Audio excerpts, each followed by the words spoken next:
So with the legacy of Kain, it's tough to say where I should start when talking about the game. After all, the game involves a lot of history and lore, but none of it really happens in order because of all the time travel. So I figured, heck, I guess I'll just start talking about Raziel. So way back in the day, this guy Raziel was a Grand Inquisitor for this thing called the Sarafan priesthood.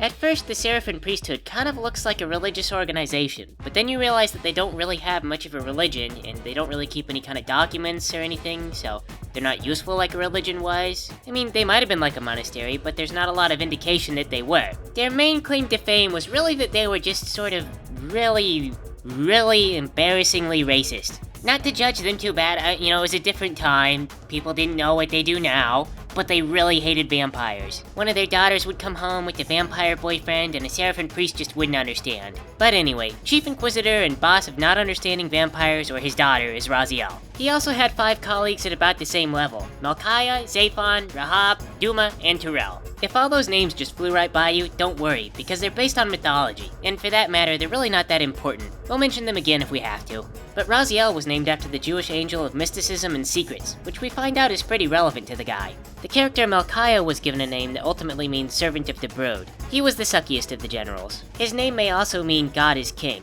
Zaphon was the name of a cherub who guarded Eden. Raziel kills him by egging him to death. No, really, Raziel sets these eggs on fire and then he chucks him at Zaphon and... never mind. Rahab is named after a biblical prostitute, and he becomes a sexy fish man. Duma is named after the Angel of Death, which is funny because Raziel finds him stabbed to death on his throne. And Turel is Hebrew for Rock of God. Originally, each of these characters were named after what they were all about as vampires, but as development went along, some of their names were changed. As humans, each of these guys were the top military leaders of the Sarafan as they purged the world of vampires. As vampires, they were top military leaders as they purged the world of humans. There's probably some kind of message in there about racism, or violence, or hatred or something, but that message is probably more for the audience, because these guys stay pretty terrible throughout most of the game. Self-reflection is not really healthy for a gigantic ego. But anyway, let's get back to our game. So we are in the world of the spirits and have made no progress, yes. Hello everyone, my name is Taylor. And my name is Ray. And I am Kain, Lord of Vampires. Peyton is doing the voice for Kain. For those jumping in, we are reconstructing cutscenes. Apparently I'd gotten far enough away from Moebius for the arm sword to return. Why it left in the first place, I have no idea. But I don't really understand the arm sword, I mostly just rely on it for a lot of stuff. I had a look around the room I was in, and I couldn't help but realize that vampire society hadn't really come much further than this. In fact, in 1,000 years, architecture had only gotten worse. It was probably pretty safe to blame Kain. Boy, I bet a room like this was really cold in the winter. Actually, no. We understood central heating as far back as the Roman era. I bet that there's warm air that blows up through those cracks in the floor. This is probably the coziest room in the place. I pushed through those gates like I owned the place, because at one point in history I certainly did. But the further I walked into this room, the more I developed that feeling that you get when you've had a few drinks, then you stand up to go to the bathroom and you realize that the thing you were drinking is way stronger than you thought it was. Insofar as I could tell, the feeling was coming from this tomb, and it made me believe that if I was gonna pee, I would spend the entire time leaning unevenly on the urinal. Deep down, this thought provoked a twang of sadness that I would never again see my vampire brood, and they would never again carry me home. It was my assumption that this was the tomb of William the Just, or as Kain liked to call him, William the Just a Dick. It was this low opinion that prompted Kain to go backwards in time and kill the young ruler before everyone else thought that William was a dick. What Kain did created 2 big problems. The first is that the history books no longer corroborated with Kain's opinion. This was rectified by Kain forcing us to accept his opinion as law. The second was that everyone started killing vampires. That was rectified by... well, it was never really rectified. But it was then that I realized where the feeling of shameful drunkenness was arising from. It was not the tomb, but the weapon sitting atop it. It was none other than the Reaver, Kain's mightiest and most favored of all weapons. It feasted on the blood and souls of its enemies, and often got stuck in people. It lay broken here, from when Kain hit William with it, just as it would break again in the distant future when Kain hit me with it. But I absorbed the weapon into my body, and it became the arm sword. But now I was curious how the weapon became restored between now and then. What?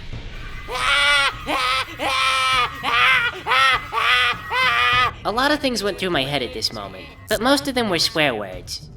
Oh my god. Hey, are you doing okay? Moebius, what did you do? I'm gonna hit you with the sword, what did you do? Nothing. Bullshit, nothing. Are you happy the Reaver's fixed? Where's your stupid staff, Moebius? Oh, you don't have it because you knew this would happen. Raziel. Don't you Raziel me. I'm gonna hit you. Don't hit me. I'm gonna do it. Don't. Come on. Be rational. I mean, we're both just serving the Elder God here, right? The Wheel of Fate? You worship the Elder Squid? That guy has worshippers? Well, I don't know if he's a squid. He's a squid. But yes. Moebius, what is wrong with you? Look, Raziel, I know you're mad, but that's Nosgoth's most powerful weapon. It needed to be restored, and I don't think that you were willing to volunteer your soul to fix it. No, I mean, what's wrong with you that you worship the Elder Squid? Are you sure he didn't just appear to you in the form of a squid? He's a big green squid, and you're right, I would not have consented to having my soul leached out. So what are you here for now, Moebius? To apologize? You're not forgiven. No, I need to ask you not to take the Reaver. Is it reverse psychology? You want me to take the Reaver? No, don't take the Reaver. You want me to take it? Don't take the Reaver. Why do you want me to have it so badly? Put it back! Well, I'm not falling for this, Moebius. I am not taking your Reaver. Stand aside, Hey. time donk. It goes on the sarcophagus! Moebius's little stunt hadn't just revived the physical blade. It had also revived the wraith blade bounded within me. I could feel the spirit of the weapon now within my body, hungry and deranged from years of imprisonment. I could sense it fighting for control. If I let it feed too much now, it was likely to turn on me. Before I could leave, my attention was caught by a stained glass mural. It depicted Janos Aldrin, who was reputed to be Nosgoth's most ancient vampire. Well, before they literally just yanked his heart out anyway. He was depicted here as setting fire to a village before feasting on the innocent, which I think was artistic license because most vampires wouldn't do that more than once. Vampires are weak to fire, so when your prey is set aflame, it's really hard to feast on them. That's why you feast on the innocent first, then set the village on fire. I could understand the Sarafan getting it wrong though. The little screaming peasants at the bottom probably sent a clearer message.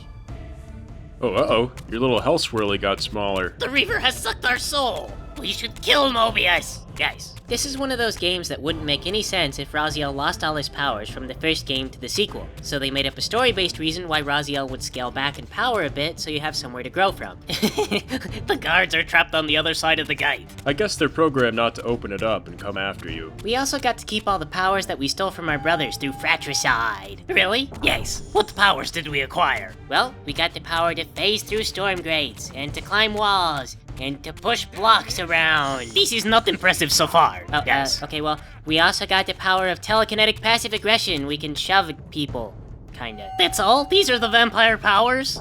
Yeah. Also, we're immune to water.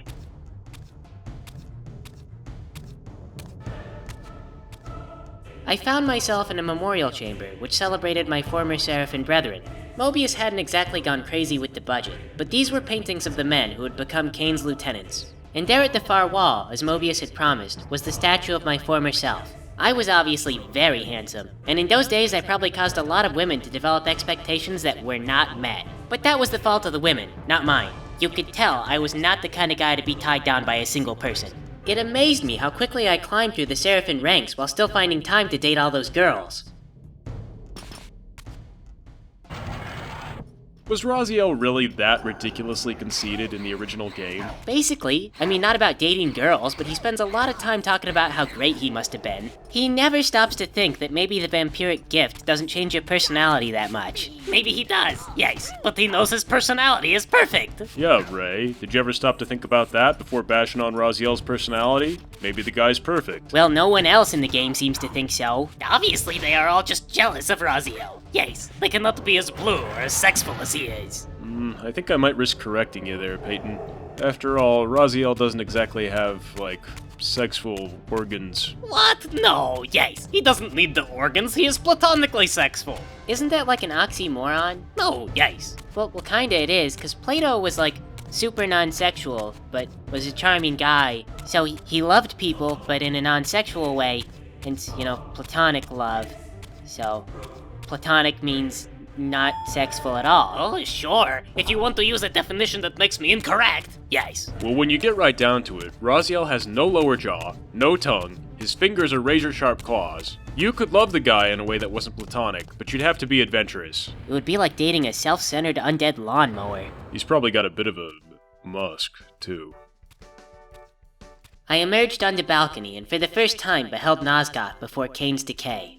I was sure the peasants lived in a much worse area, but this was beautiful. It was clear to me that our parasitic relationship with this land must end. So we spend all this time farting around the citadel, only to pop out on a balcony and just go, good enough. Well, I don't know where the front door is. If the game let us burst through a window, we might have done that. Yes, let them write in the history books. And then, Raziel ran aimlessly through the citadel, swiping his claws angrily at all he passed. Finally, like a confused moth, he discovered an exit and flew away on his own. Describes our adventure to a T. I passed by a big pillar with a snake on it. A bit of my soul got stuck inside, and I don't know what's up with that, but I guess if I die, I'll come back here.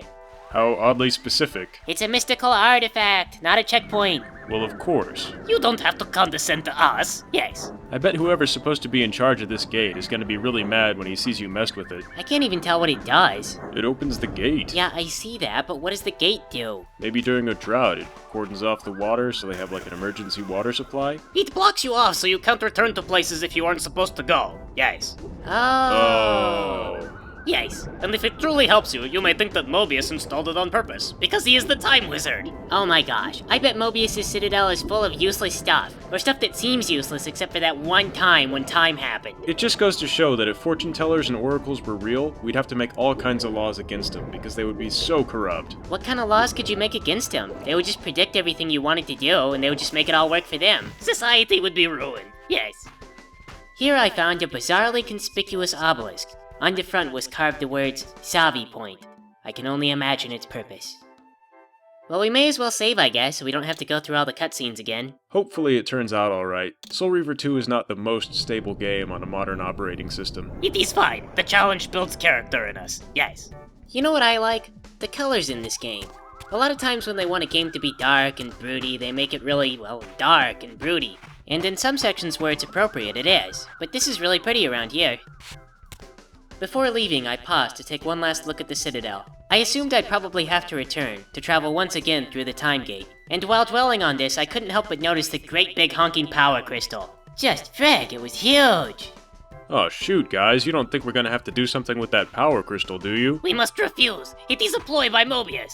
Yes. But if we don't cooperate and use the Time Gate, then we have to wait around for 1,000 years for the end of Nosgoth or whatever. Then we wait for 1,000 years. And you are a suck at aiming. Not a suck. It's really hard. It pulls to the left. This is why you are a suck, Ray. You do not adjust your aim. It doesn't matter. The attack doesn't even do any damage. Then what's it actually there for? For things like activating that power crystal. Which we should not even do because Moebius expects it. Yes. As an eternal vampire, we obviously have the time for that plan, but I don't think we have the patience. I'm not gonna wait 1,000 years. It is okay. Go make dinner or something. Just leave the game running. For 1,000 years? Go in the other room. This is the only way we defeat Moebius. She could be right, Ray. Moebius probably didn't plan for us to sit on our butts and do nothing for 1,000 years. Taylor, you're supposed to be the voice of reason. Me? Why me? We got a letter from a fan who said that you're the one who's supposed to be reasonable. Oh, well then, as the fan-appointed voice of reason, I vote that we leave the game running for 1,000 years.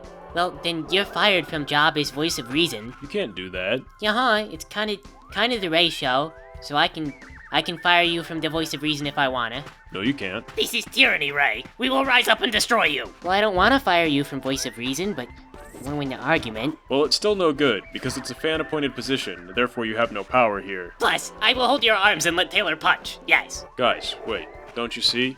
It's this M-rated game that's causing us to turn evil and rely on bad forms of diplomacy. No, it's not. 3 weeks ago, Peyton put up a sign in the bathroom that said, Ray clean bathtub. Ray clean bathtub! I'm busy! And see, you could've just asked me directly. I did ask you directly and you didn't do it! Yes. I'll get around to it.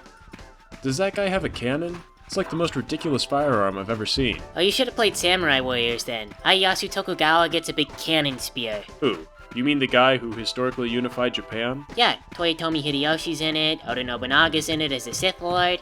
Don't expect it to be educational though. They don't even tell you that they got the guns from Dutch traders. I miss when that series of games was accidentally hilarious. Okay, here's something crazy. These dogs. I would like to know who came up with the design for these dogs. Who was sitting around in the drawing room and said, I've got it.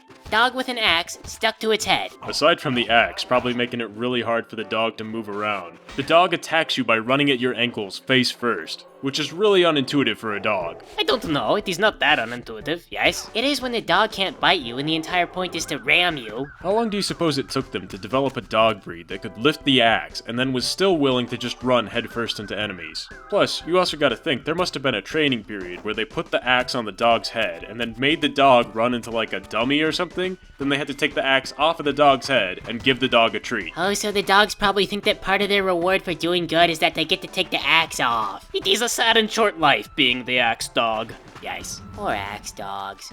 Sorry we had to kill you. Oh well, that's it for now, I think. Thanks for playing with us, everybody.